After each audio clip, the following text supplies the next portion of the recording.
bien-aimé, sois disposé cet après-midi. Sois connecté. Sois connecté, bien-aimé. Sois connecté. Sois connecté à Dieu cet après-midi. Cet après-midi, je veux bénir le nom de Dieu pour vos vies. Je veux bénir le nom de Dieu pour vos vies. Amen. Dieu est fidèle. Dieu est fidèle. Il n'abandonne jamais ses enfants.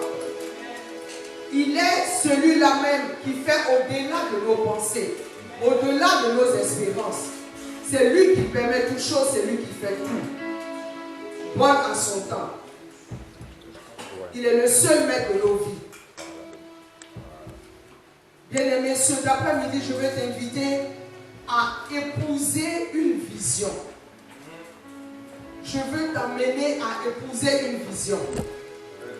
Venir à l'église, c'est accepter de suivre une vision. Sinon, on pouvait rester tous chez nous et commencer à prier à la maison. Mais Dieu veut que nous allions à l'église les dimanches dans une communauté, qu'on appartienne à une famille chrétienne, qu'on appartienne à une famille. C'est en cela que Dieu nous reconnaît en tant que chrétiens. Et cet après-midi, bien-aimé, je veux te dire qu'il y a de l'espoir. Il y a de l'espoir pour un enfant qui a une vision. Il y a de l'espoir pour quelqu'un qui n'abandonne pas. Il y a de l'espoir. Car quand on a une vision, le tout, ce n'est pas d'avoir la vision. Mais une chose est de réaliser cette vision-là. C'est quand tu as réalisé la vision que tu peux dire que tu as gagné. Donc je veux que cette église soit une église de vision. Soit une église que nous ayons une mentalité de gagneur. Une mentalité qui va jusqu'au bout. C'est pour cela, bien-aimé, de là où tu es, tu vas incliner ta tête doucement et tu vas commencer à prier.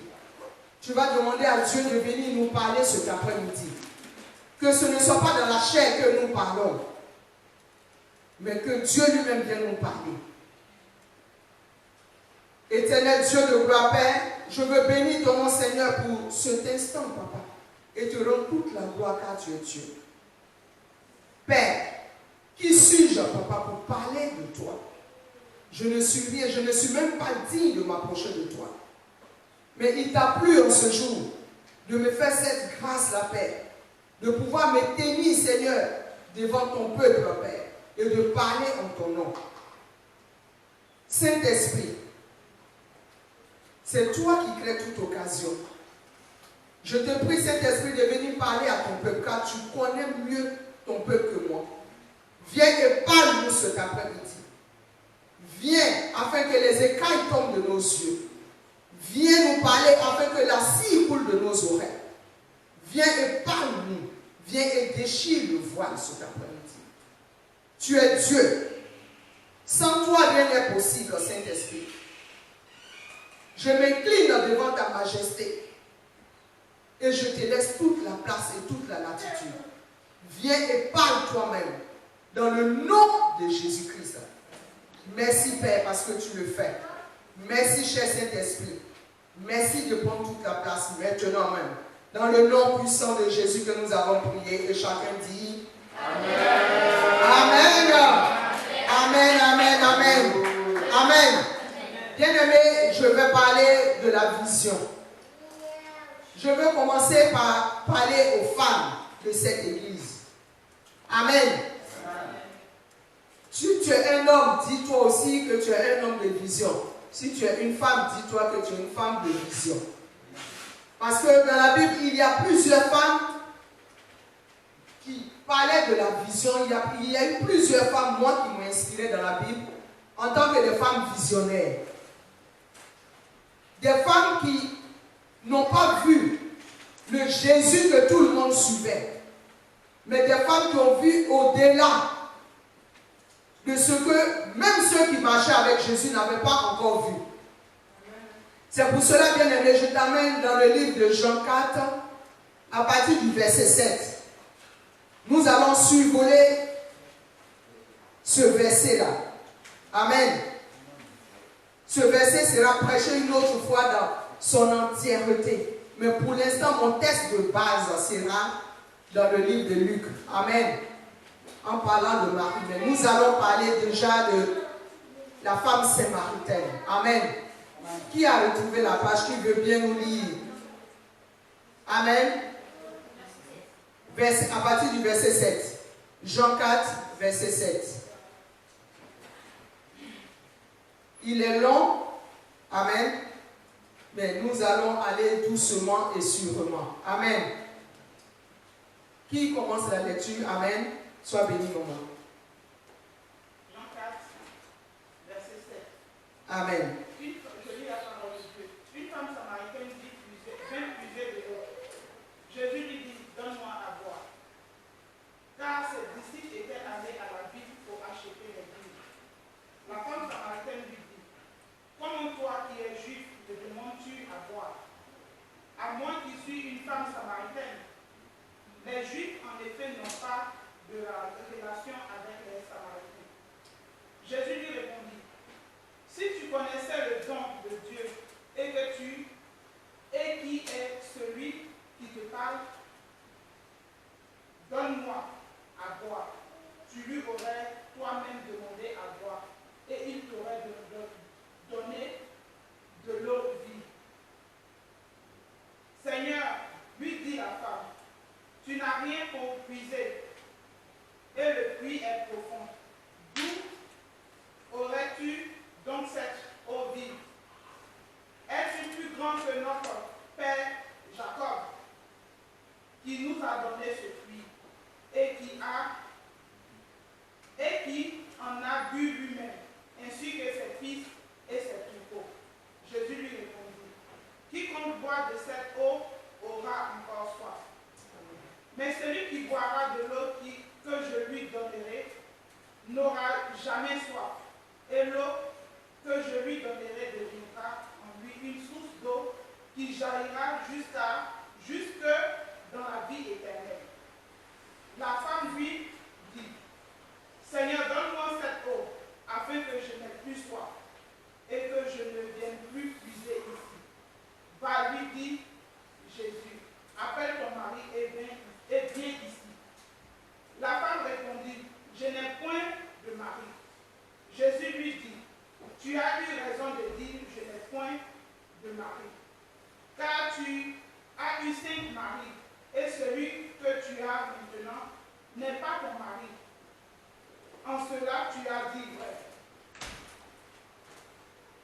Seigneur, lui dit la femme, je vois que tu es prophète. Amen. Amen. Amen. Acclame la parole de Dieu. On va s'arrêter à ce verset-là pour aujourd'hui. Amen. Bien-aimé, quand je dis qu'une femme, c'est une femme de vision. Amen. Parce que voilà une femme qui tient un discours avec Jésus, la Samaritaine. C'est-à-dire, elle est comme toi et moi aujourd'hui, nous sommes là. Son peuple n'était même pas destiné à être sauvé. C'est un peuple païen, un peuple qui n'a même pas droit à parler avec les Israélites. Amen. Mais voilà que cette femme, Dieu lui demande quelque chose. C'est en cela que nous devons comprendre que quand il y a les païens qui disent quand une femme est éduquée, c'est toute une nation qui est éduquée. Amen. Parce que la femme a commencé à tenir un discours avec le Christ. Et sans que lui ne lui dise qui il était, elle lui dit, je vois que tu es prophète. Mais comment elle a su qu'il était prophète? Parce qu'au départ, elle voulait le comparer à ses pères, à ceux dont elle avait entendu parler. Mais en fin de compte, elle a compris que même ce que lui venait de dire, ces personnes-là ne lui avaient jamais dit ça. Donc nous venons à l'église, chacun vient à l'église comme il est. Il n'y a pas quelqu'un qui peut juger son prochain. Voilà une femme samaritaine qui était même une femme de mauvaise vie, mais avec qui Dieu prend son temps pour parler. Et elle lui dit, Seigneur, tu es donc prophète. Elle n'a pas vu la personne de Jésus que tout le monde suivait. elle n'a pas vu celui-là qui venait de lui demander l'eau, mais elle a vu au-delà même de sa vraie identité. C'est pour cela que vous allez voir souvent dans les églises, les femmes sont plus attirées par l'onction. Les femmes sont plus sensibles parce qu'elles décèlent facilement. Elles ont un autre sens où elles décèlent facilement les choses de Dieu. Amen. Quand tu vas plus loin, tu vas voir que c'est la même femme samaritaine qui va aller courir pour dire aux autres, venez écouter, j'ai croisé quelqu'un et qui m'a dit tout ce que je vis. Amen. C'est pour cela que femme, ton rôle dans une église, c'est de réveiller l'église. Parce que cette femme-là pouvait entendre elle seule ce que le Christ venait de lui dire et rentrer chez elle, informer que sa maison, elle ne s'est pas arrêtée là. Elle allait chercher tout le village. C'est là ton rôle d'évangéliste. Tu ne dois pas te borner à écouter la parole et à rester avec cette parole-là chez toi. Tu dois te lever, femme, comme cette femme samaritaine qui a évangélisé tout un village. Tu dois te lever et parler de Christ dans tout le âme. Tu ne dois pas t'arrêter au point où tu te dis, on les invite tous les dimanches, mais ils ne viennent pas. Continue, ne te lasse pas d'inviter. Ne te lasse pas de parler de Christ. Partout où tu te trouves, femme. C'est ton rôle. C'est ta mission première. On ne vient pas à l'église parce qu'on vient du même village. On ne vient pas à l'église parce qu'on marche en clan. Non. On vient à l'église pour une vision. On vient à l'église pour un but. Si Jésus était resté dans le tombeau, il ne serait le Seigneur et sauveur de personne. Personne. C'est parce qu'il est mort et ressuscité que tu te dis que quand le suivant, sûrement moi aussi, je serai sauvé un jour. C'est pour cela que tu viens à l'église, bien-aimé. Quand tu viens à l'église, il faut avoir une vision. Même si Dieu met devant toi un tonneau vide, dis-toi que Dieu n'est pas bête pour mettre quelqu'un de bête devant moi. Et que s'il a mis cette personne, c'est que dans les faiblesses de cette personne, il va faire sortir quelque chose de glorieux pour glorifier lui, Dieu, son nom. Parce qu'il est Dieu. Là où son nom résonne, il se glorifie. Il ne regarde pas la personne. Voilà une femme et on lui dit même que le mari même que tu as à la maison là, ce n'est même pas ton mari. Peut-être qu'elle était maîtresse. Qu'est-ce que j'en sais? Mais Dieu n'a pas regardé à cela. Il a vu qu'en cette femme-là, je peux toucher des âmes. Au travers de cette femme, je peux faire quelque chose de grand. Et c'est ce qu'il a fait. Ne te dis pas dans la maison de Dieu que tu n'es rien ou que tu ne peux rien apporter. Dieu a besoin des femmes et des hommes capables de faire avancer l'évangile. Si tu ne le fais pas, il va même susciter des pierres. Mais je préfère autant que Dieu m'utilise pour gagner des âmes que de prendre des pierres. Donc de la même manière, quand tu viens à l'église, sois focalisé sur la vision. Sois focalisé sur celui qui est mort à la croix pour toi. Moi, je ne suis mort à la croix pour personne, même pas pour mes propres enfants. C'est Christ qui est mort à la croix pour nous tous. C'est pour lui que nous sommes là. Regardons à lui seul. Le jour que tu vas voir Jésus en train d'embrasser quelqu'un dans la rue, tu peux être choqué. Pour dire, ah, Dieu aussi il est en train d'embrasser dans la rue. Là, tu peux être choqué. Mais si c'est moi, ma vie, ou la vie de ton frère, ne sois pas choqué. Dis-toi que c'est humain, ce qui se passe. Tout ce que nous faisons, c'est dans la chair. Il n'y a Christ seul qui est parfait. C'est pour cela quand tu viens à l'église, même si quelqu'un t'a invité pour la première fois, dès que tu as accepté le Seigneur, accroche-toi à lui. Parce que c'est lui seul qui peut t'apporter la solution à ton besoin. Amen. Bien-aimé, voilà une autre femme aussi dans la Bible de qui m'inspire. Cette femme, Marie, nous allons lire l'histoire de Marie. Nous allons lire l'histoire de Marie dans le livre de Luc. Amen. Bien-aimé, acclame Dieu pour ta vie. Acclame Dieu pour la vie du frère Serge. Amen. Qui nous donne l'opportunité d'avoir au moins une télévision et de pouvoir suivre. Amen. C'est un début. Amen. On acclame déjà Dieu pour l'initiative. Amen. Acclame Dieu, acclame Dieu, acclame Dieu. Amen. Je vais demander à quelqu'un d'autre de lire. Amen. Amen. Luc 1, 28 à 35. Amen. Bien-aimé, tu seras cet après-midi boosté. Amen. Dis à ton voisin, Dieu nous parle cet après-midi. Amen. Donc nous allons dans Luc 1 à partir du verset 28 au verset 35.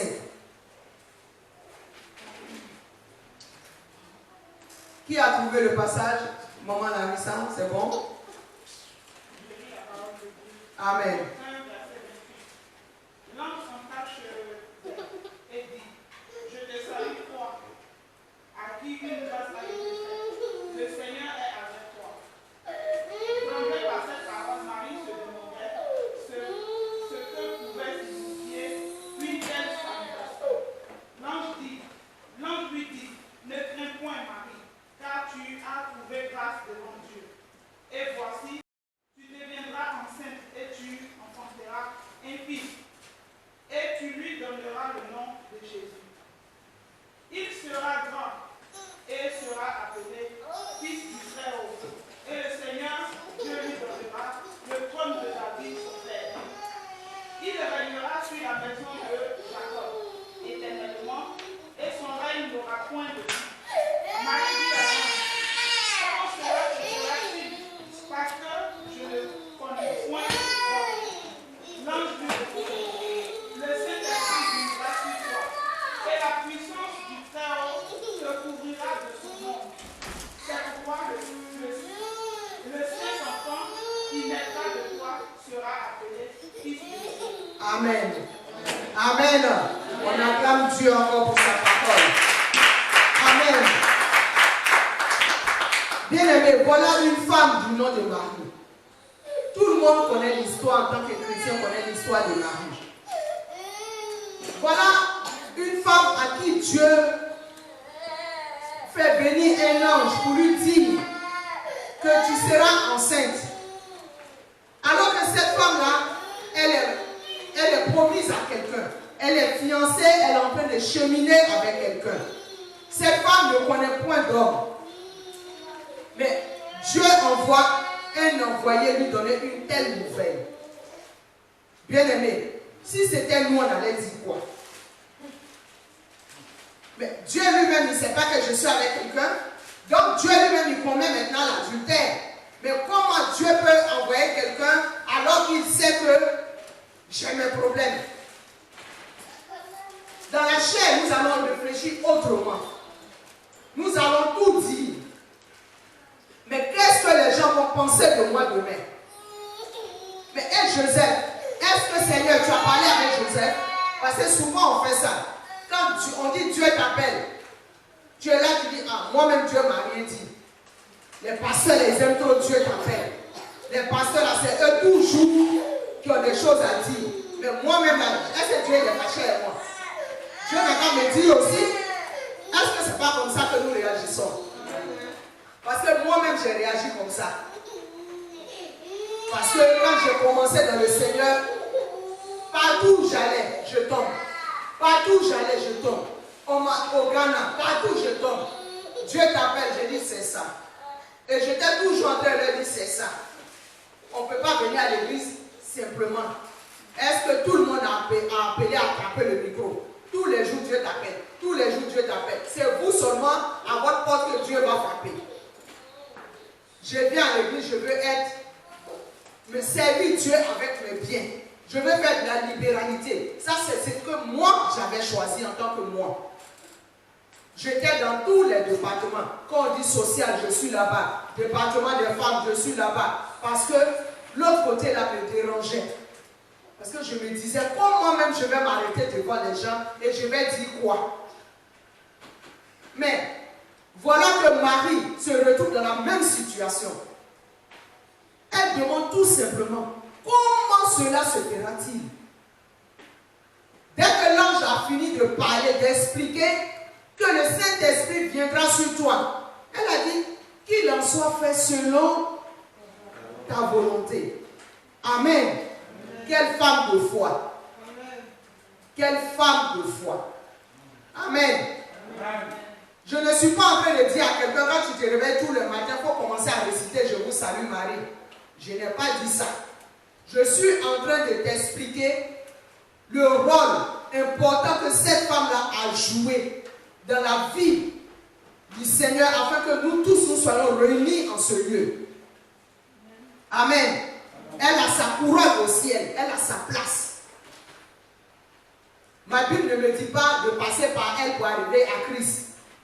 Mais la Bible dit que Dieu est passé par elle pour mettre Christ au monde. Et je respecte cette partie. Parce qu'elle pouvait dire que je ne veux pas. Elle n'a pas demandé même à Dieu, mais après comment ça va se faire? Comment ça va se passer? Et Marie a accepté d'épouser cette vision-là. C'est ça aussi la vision. Elle a épousé la vision. Elle a épousé la parole que l'ange venait de déclarer sur sa vie. Marie n'a pas regardé à ce que Joseph pouvait faire. Elle s'est dit, si cela vient de Dieu, qu'il en soit fait selon sa volonté. Marie avait clos le débat. Parce qu'elle venait de dire à Dieu, tu te charges de Joseph, tu te charges de tout ce que les gens diront, tu te charges de tout le reste. Amen. Elle ne s'est plus posé des questions. Elle savait que celui qui l'a appelé, celui qui a dit qu'elle va enfanter, par miracle, il était capable de se charger de ses ennemis. Parce que c'est sûr que pendant sa grossesse, les gens ont dû parler, les gens ont calomnié, jusqu'au point où Joseph, même arrivé à un moment, voulait la laisser. Mais Dieu était là. Marie n'a pas abandonné. Marie n'a pas abandonné. Elle a continué la vision. Elle a été jusqu'au bout de la vision. Elle a suivi, elle a porté la grossesse. Elle a été chassée. Elle a été humiliée avec la grossesse. Mais Marie a tenu à cette vision. C'est à cela que Dieu t'appelle, bien-aimé. Quand tu es dans la maison de Dieu, le début est toujours difficile. C'est comme une grossesse que tu portes. Il y a des femmes qui vomissent. Il y en a qui crachent. Il y en a qui mangent comme moi jusqu'à atteindre 130 kilos jusqu'à l'accouchement. Il y en a aussi qui maigrissent. Il y en a qui ne veulent même pas sentir même la personne qui les a enceintés. À tous les niveaux, il y a quelque chose. Mais nous tenons ferme. Parce que nous savons qu'au bout, il y a quelque chose de glorieux. Bien-aimé, Dieu t'appelle dans une vision. Ce n'est pas en vain. S'il te dit que tu es né, tu as vu un peu Bethel en train de naître. Nous sommes tous à un peu Bethel aujourd'hui. Parce que quelqu'un avant nous a payé le prix pour la vision. Nous sommes venus nous greffer sur une vision. Que quelqu'un a payé déjà le prix pour nous. On ne sait pas comment la personne a fait pour jeûner, prier, pour trouver même le nom un peu Bethel. Amen.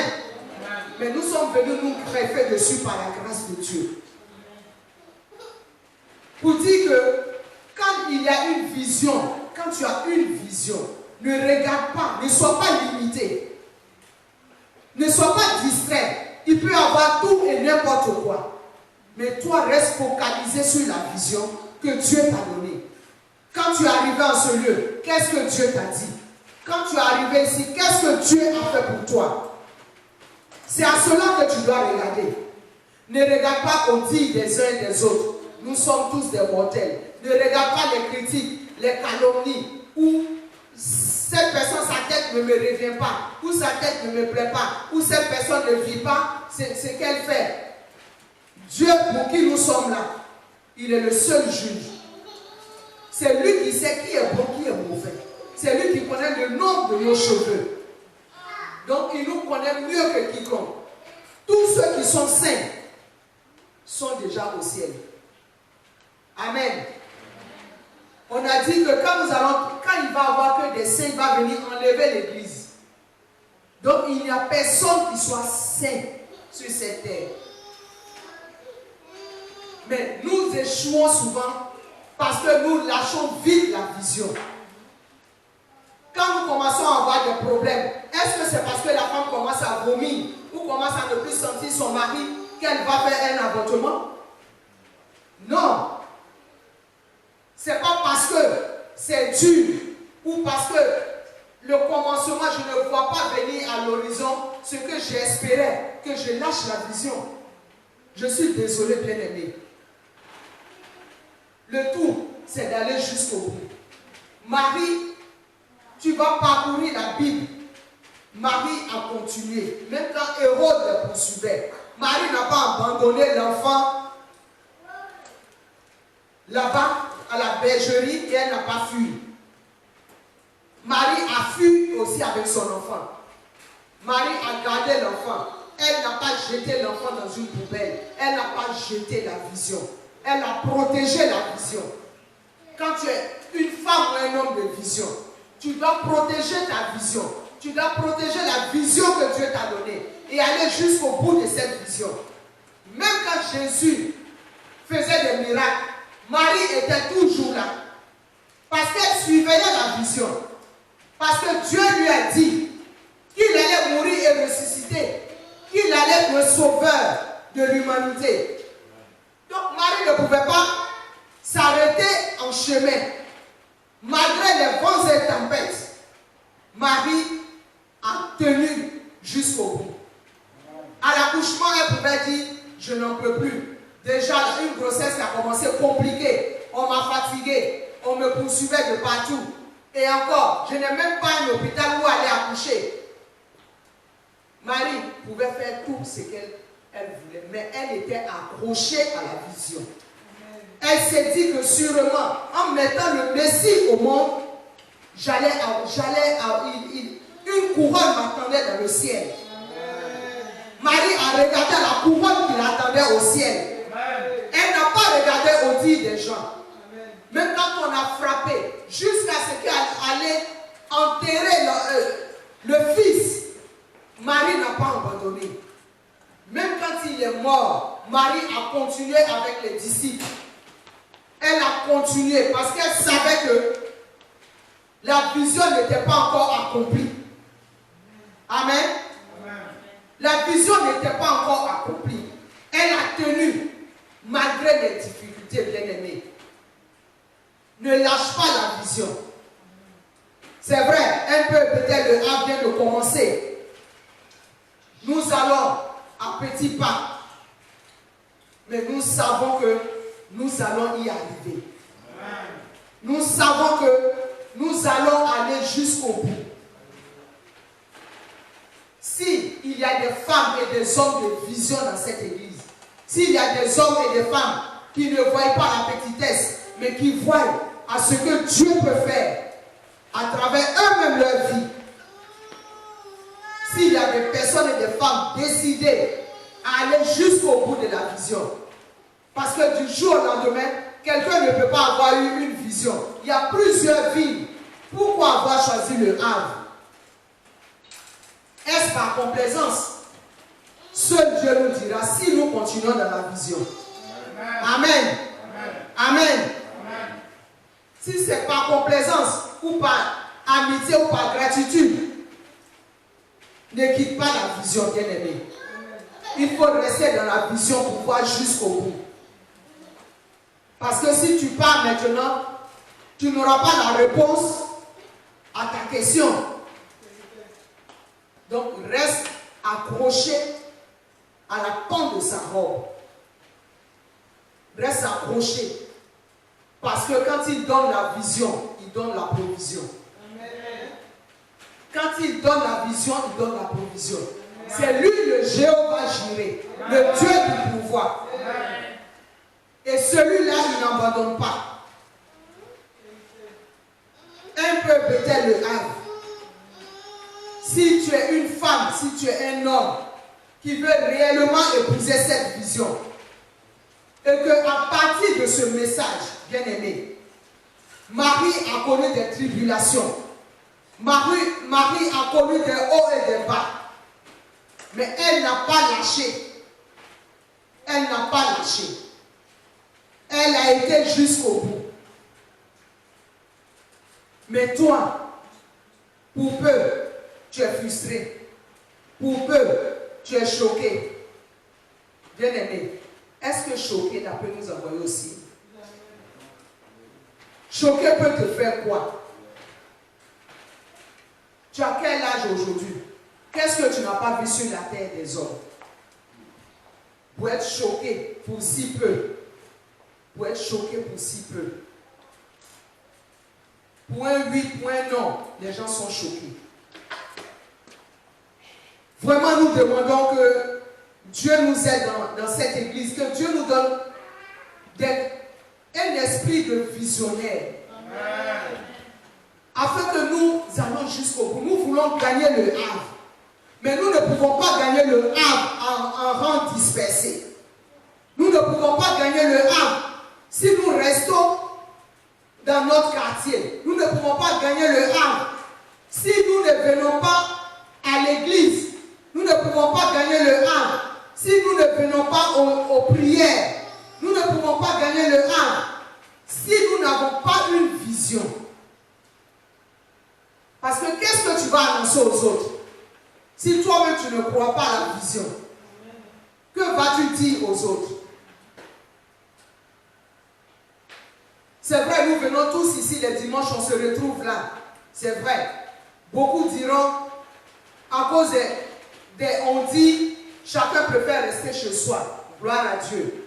Amen. Mais dans la maison de Dieu, tu ne peux pas dire, à cause de ce que les gens ont dit, je viens, j'écoute la parole, quand j'ai fini, je prends ma Bible, je m'en vais. Bien aimé, Dieu ne t'appelle pas à cela. Si Dieu te donne une famille où tu dois venir prier les dimanches, c'est pour pouvoir partager avec cette famille. C'est ça aussi la vision de Dieu. Tu n'es pas obligé d'être ami, mais tu es obligé d'aimer tout le monde. Ce n'est pas parce que tu aimes quelqu'un que tu es obligé de marcher avec la personne ou que tu es obligé d'être ami à cette personne. Tu peux aimer quelqu'un sans être dans ses sillages matin, midi et soir. Parce que c'est ça qui crée les problèmes dans l'église. Bien aimé, il faille que nous soyons focalisés sur le trône de gloire. Il faille que nous soyons focalisés. Parce que si nous sommes tous là, c'est pour la cause de Christ. Si nous sommes tous là, c'est parce que nous savons que lui seul peut nous sauver. Nous savons que lui seul peut répondre, peut résoudre nos problèmes. Nous savons que lui seul peut nous faire rentrer, peut nous faire asseoir à la table des rois. Nous savons que dehors nous sommes enchaînés. Que dehors, il n'y a rien de bon. Quand nous venons en ce lieu, nous devons nous décharger de tout. Nous devons nous décharger de tout et mettre tout au pied de sa croix. Et lui dire que tu nous as montré une vision. Tu as dit que celui qui te suit, celui qui reste intègre, celui qui est dans ta maison, ne souffrira jamais. C'est pour cela que nous sommes là, parce que nous voulons gagner le ciel. Nous voulons aller jusqu'au bout, nous voulons être sauvés. Donc quand tu viens ici, focalise-toi, bien-aimé. J'insiste sur le fait que nous soyons focalisés. Ce n'est pas un pasteur ou un appelé de Dieu qui peut t'emmener au ciel. C'est Jésus-Christ de Nazareth qui est mort à la croix de Golgotha. C'est celui-là seul qui peut nous amener au ciel. C'est celui-là seul qui nous a appelés. Parce que la Bible dit que que s'il ne t'a pas appelé, tu ne peux même pas venir. La Bible dit qu'il y a des gens qui ne vont même pas accepter Jésus et qui vont mourir. Donc si toi, il a permis que tu puisses l'accepter, c'est parce qu'il a quelque chose à faire avec toi. Amen. La Bible dit, il y en a même au soir de leur mort, tu vas tout faire pour qu'ils prononcent le nom de Jésus. Ils ne pourront pas et ils vont mourir, ils vont aller en enfer. Amen. Amen. C'est pareil, nous tous, on a appris la mort de DJ Arafat. Tout le monde est en train de pleurer, tout le monde est en train de crier, c'est humain. Amen. Amen. C'est le côté humain. Ça fait mal, nous tous on pleure. Mais bien aimé, je suis désolé. S'il n'a pas donné sa vie à Christ, c'est la gloire qu'il a vécue sur la terre. Point final. Nous tous, nous pleurons. Mais qu'avons-nous fait quand il était vivant? Tous les pasteurs, les prophètes qui ont eu des visions, qui ont eu des révélations, à qui Dieu parle. Bien aimé, dans la Bible, on a vu des gens que Dieu a envoyés, quels que soient les gardes. Dieu a endormi les gardes pour que la personne puisse parler à la personne. Amen. Amen. Mais aujourd'hui, nous avons tous forme de prophétie. On veut se faire voir sur Facebook. On veut limiter Dieu. Mais vous étiez où quand il allait prendre Ahmed Bakayoko comme parrain, tout en sachant que c'est le président des francs-maçons en Côte d'Ivoire? Mais à quoi est-ce qu'on s'attendait? Quand tu vois ses clips, quand tu le vois, tout ce qu'il avait sur lui, ce n'était pas du buzz. Il y a beaucoup qui sont francs-maçons, mais pourquoi ils n'étaient pas arrivés à ce degré-là, à montrer toutes ces choses? Mais ils lançaient la gloire à quelqu'un d'autre. Je suis désolé, ça fait mal. Ça fait mal de voir quelqu'un parti très jeune. C'est l'idole de tous nos enfants. Nos enfants nous ont contaminés, nous tous on a aimé, nous tous on aime la chose. Mais le spirituel est là. C'est pour cela que pendant que nous sommes vivants, parlons de Christ. C'est la vision à laquelle il nous appelle. De parler de lui, d'amener nos familles à le connaître réellement et être sauvés avec nous. C'est de ça qu'il s'agit. Tu ne diras pas demain devant Dieu, non, elle me regardait mal à l'église, c'est pour cela que je ne voulais pas évangéliser quelqu'un d'autre. Ou je ne parle pas avec telle personne, c'est pour cela que quand j'allais à l'église, tout mon cœur n'y était pas. Ou bien parce que je ne parle pas avec telle personne, donc j'ai dit, comme elle va dans leur église là aussi, là, moi aussi je ne vais pas là-bas. Dieu ne va pas regarder à ça. Il va te demander, est-ce qu'on t'a parlé de Jésus? Tu vas dire oui. Il va dire, et qu'est-ce que tu as fait? Les explications là ne seront plus valables devant lui. C'est de notre vivant, pendant que nous sommes là, que nous devons nous approcher à la vision. Il y a plein d'églises au Havre, mais si Dieu a permis que tu viennes au MPE Bethel, je suis sûr que c'est parce que Dieu t'a appelé dans cette mission pour un but bien précis. Afin que toi aussi, tu puisses impacter ta génération. Afin que toi aussi, tu puisses impacter ton village, tu puisses impacter ton entourage, tu puisses parler de Christ. Ce n'est pas pour que nous venons nous retrouver dans des groupes bizarres alors que nous avons laissé ça dehors. Et nos vies, ce que nous vivons à l'église, nous devons le refléter dehors. Nous devons donner envie dehors aux gens de venir à l'église. Moi, je continuerai de le dire.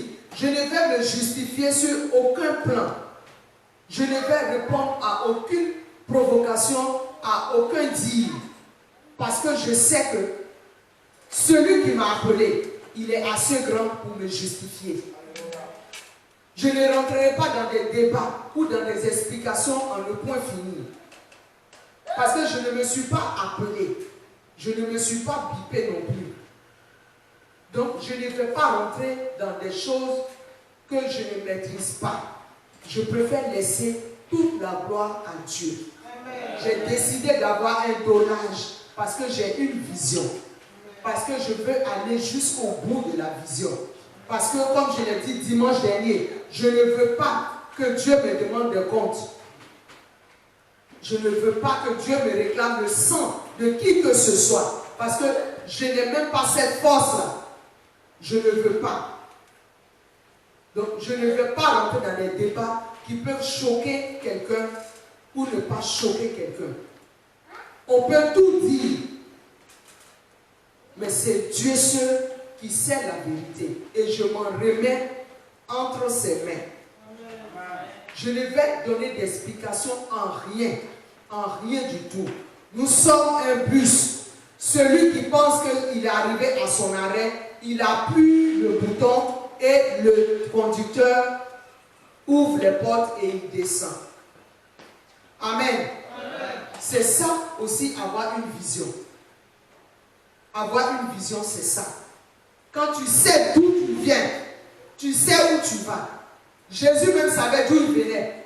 C'est pour cela qu'il savait aussi où il allait. Donc nous sommes là, nous devons nous entraider à ce que la vision grandisse, à ce que la vision aille de l'avant, à ce que nous puissions gagner le âme.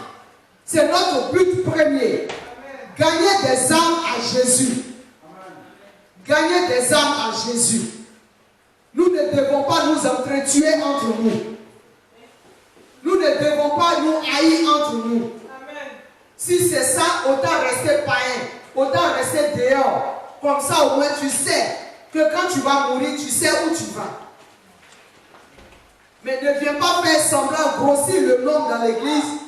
Et un jour, il dira, je n'étais point connu. Moi, je ne veux pas vivre cela. Je ne veux pas vivre cela. Et je ne veux pas faire vivre cela à qui que ce soit.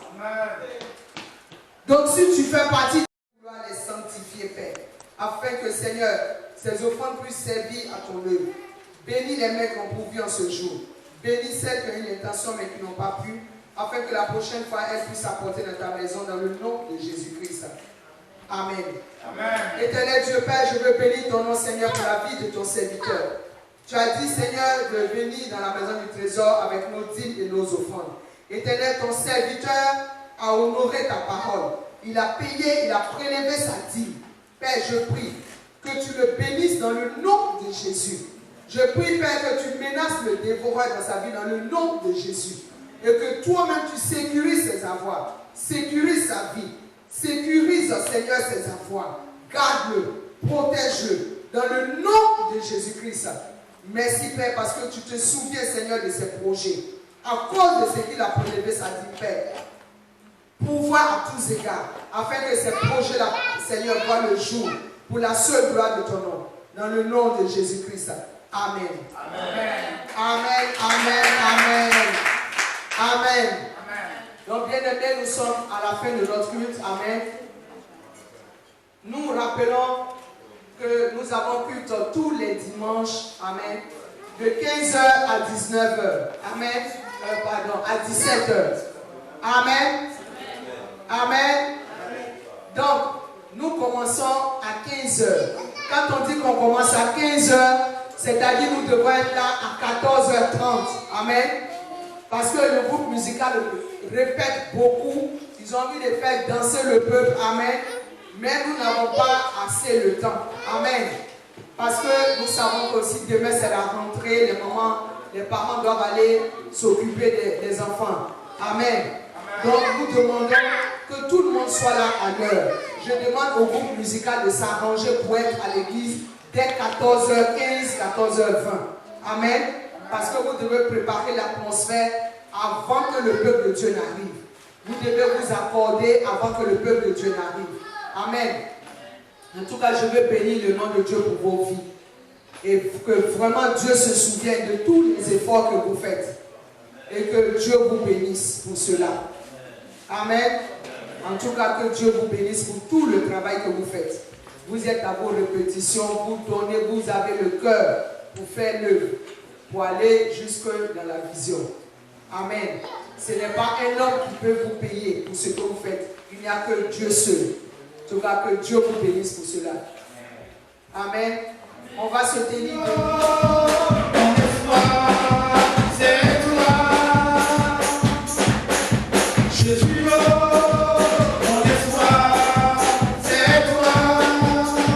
Jésus, mon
Éternel Dieu de gloire, Père, nous voulons bénir ton nom, Seigneur, et te dire merci pour ce moment merveilleux que tu as permis que nous passions dans ta présence. Car ta parole déclare que 1000 heures dans tes parvis, 1 heure valent mieux que 1000 heures ailleurs. Seigneur, tu as permis que nous venions en ce lieu cet après-midi pour élever nos voix vers toi, pour te dire que nous te sommes reconnaissants déjà, Père, pour tout ce que tu as fait pour la semaine passée pour nous. C'est pour cela que nous sommes venus te dire merci dans ta maison. Père, nous sommes venus, nous avons élevé nos requêtes pour la semaine qui va suivre. Nous sommes venus, Seigneur, recharger nos batteries. Nous avons rechargé, Seigneur, nous avons fait le plein, Seigneur, pour la semaine. Nous prions, Seigneur, que tu nous raccompagnes sains et saufs chez nous. Que notre semaine, du lundi, Père, jusqu'au dimanche prochain, que nous soyons bénis dans le nom de Jésus. Bénis nos familles. Bénis nos enfants qui vont prendre le chemin de l'école. Garde-les, protège-les, Père. Sois avec eux nuit et jour. Que rien de mal ne puisse les arriver dans le nom de Jésus. Bénis chaque membre de cette église, Père. Sois au contrôle, pouvoir dans la vie de chacun dans cette église. Afin que ton seul nom soit toujours élevé. Merci, Père, parce que tu le fais. Merci parce que tu nous exauces. Merci pour le reste du temps qui est entre tes mains. Merci de ce que tu recouvres nos vies. Les chemins, les véhicules que nous allons emprunter, les trains, sont plongés dans ton sang. Merci de ce que ton sang nous rend invisibles, spirituellement et physiquement, aux yeux de tout ennemi, dans le nom de Jésus. Merci, Père, parce que tu nous raccompagnes dans ta paix. C'est dans le nom de Jésus-Christ que nous avons prié ce matin. Et que chacun dise Amen, Amen, Amen, Amen.